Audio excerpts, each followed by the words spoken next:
Hey everyone, just thought I'd do a quick podcast because Pink Sapphire Tea is reporting that Russia is Gazprom, which is the big state-owned energy company in Russia,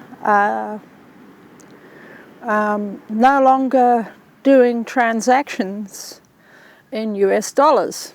Now, this is the end of a long-running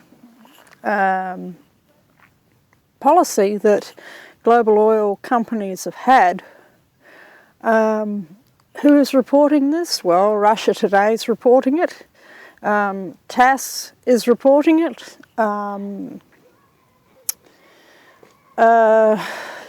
Basically, Michael Schneider is reporting it. Michael Snyder, I think, S-N-Y-D-E-R, on his blog is reporting it. You can go and do an internet search of any one of those sources and you will see that it is in fact true. And as a little sidebar to that, I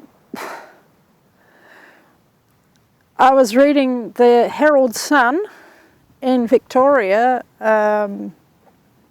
I stopped in a local cafe and I had a pie and I read the newspaper. The Herald Sun, that would have been on, Wednesday or Thursday in the Herald Sun, and I think it was the Herald Sun, I may be wrong there. They had a report that Australia, the Australian federal government, is either considering doing trade sanctions against particular nations in the Middle East. I think that especially Iraq was mentioned. Far out. You know, I hope you got your cars filled with fuel. Because this could see a massive spike in fuel prices. They don't want to trade with the Middle East anymore for oil.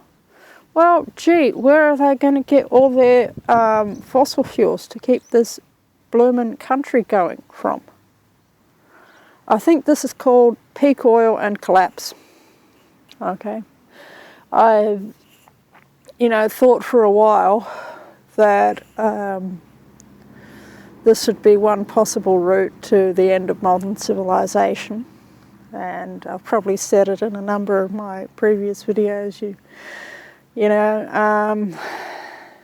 But that's just stupid. I really hope they don't go through with it, but they.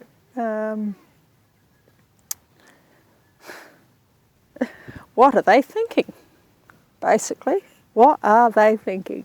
Trade sanctions against the Middle East. Woohoo! Well, I suppose it's like this. You can export massive quantities of Australian LPG to Japan, but Australia doesn't produce anywhere near enough oil to fuel its own cars. And if you want to go running the economy with horses and carts again, well, good for you. I am greatly in favour of horse-drawn transport. I'll have to post a video at some time of my own horse-drawn transport, because not wanting to be stranded when the great collapse happens, as it must inevitably happen, I do have a horse and cart, horse-drawn transport. So, and I have a motor vehicle too.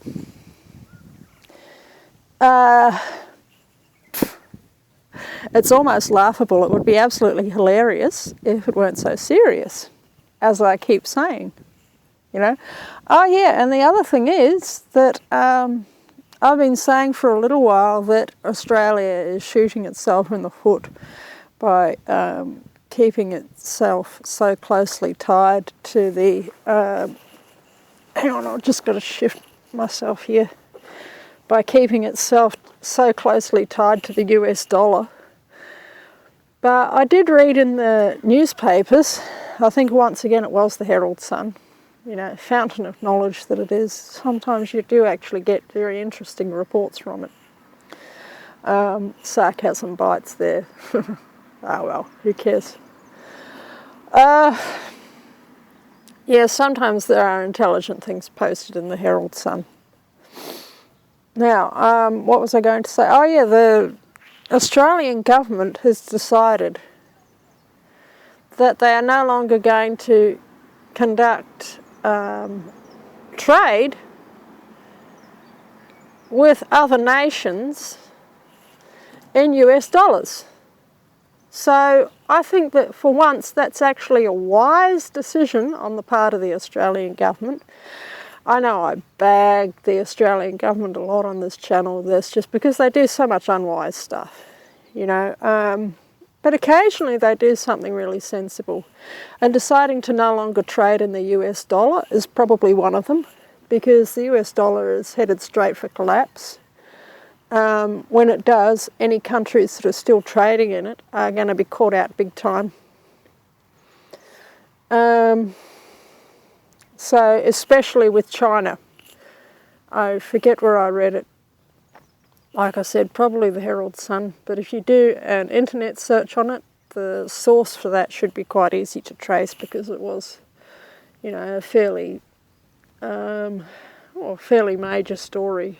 You know, not like on the magnitude of what Kim Kardashian is wearing today, or how she's cut her hair recently, or anything like that. Nowhere anywhere near as big as that. But yeah, Australia has decided that it's no longer going to do international trade in the US dollar.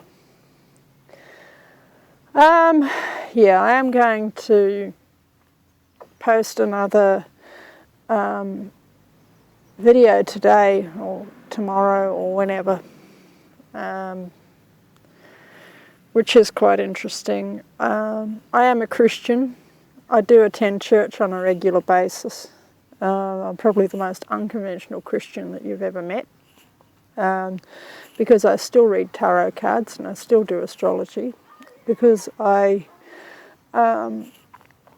believe that God is the one who came up with quantum physics in the first place, and quantum physics is how divination ultimately works. And when you do a divination reading of any description, you're ultimately tapping into the mind of God,